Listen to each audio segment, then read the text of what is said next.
problema. Tingnan nyo ang Allah subhanahu wa ta'ala, siya lang ang nagbigay ng gamot na HIV. Tingnan may classmate ako sa ibang bansa, nag-aaral ko sa ibang bansa, doctorate ng medicine, mga classmate ko, dahil international student kami, merong galing sa Japan, Korea, lahat ng estudyante nandoon. Lahat ng mga classmate ko nag-aaral ng doctorate, hanggang ngayon wala pa ring lumabas na gamot sa HIV. Kahit sa Amerika, kahit sa ang bansa, walang naipalabas. Kahit dito sa atin sa Maynila, walang gamot ng HIV. Maliban sa Allah subhanahu wa ta'ala nagsabi, nagbigay ng gamot. Ang Allah subhanahu wa ta'ala nagbigay ng gamot sa banal Quran. Sabi ng Allah subhanahu wa ta'ala, wala takrabu zina innahu kana fahisatan wa sa'a sabila. Sabi ng Allah subhanahu wa ta'ala sa malapit na kahulugan, huwag po kayong gumawa ng pangangalunya. Anong pangangalunya? Paggamit mo sa babae, ang babae na yun ay marami nang gumagamit. Hindi po, kasi delikado yun, sakit yun, makakakuha ka ng sakit na baka ikaw ay mamamatay dahil sa sakit na yung problema po, di ba? Okay, so ngayon alhamdulillah, itong mga bata na ito, alhamdulillah, ginabayan sila ng Allah subhanahu wa ta'ala, umabot sila ng ganito, no? So okay, so pangalawa, sinabi ng Allah subhanahu wa ta'ala sa banal na Quran, sabi niya, wa min ayatihi an khalaqalakum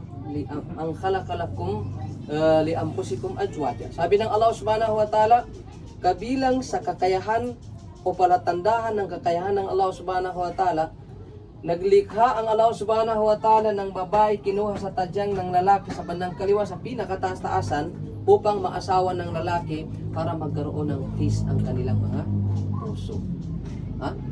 Pagka wala ka talagang asawa, wala kang partner sa buhay, kagaya ni Happy, single, ito, dala nilang cellphone nila kahit nag-share. Diba? Totoo, maniwala kayo. Kahit basta single ka. Kaya nga ako nag-asawa ko na maaga, totoo. Kasi ayoko maging single, baka mamatay ako lang mag-single ko. Ito, delikado. Mamatay bukas, walang mag-aalaga rito. Kakawait, sino po agad? Okay. So, alhamdulillah. No. Okay. Para magkaroon ng peace ang puso ng lalaki at babae, kasi mayroon na sila, mag-asawa na sila, di ba? Okay. Sa huli, sinabi ni Propeta Muhammad SAW, sabi niya, ya ma'asyara sabab man istata'a minkumul ba'ata falyatazawwaj. Sabi ni Propeta Muhammad SAW, o kayong mga kabataan, tingnan mo, tinawag kayo.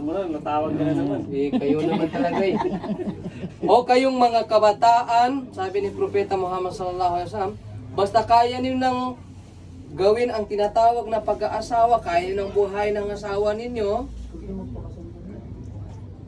baba man o sa taas, sa baba o sa taas,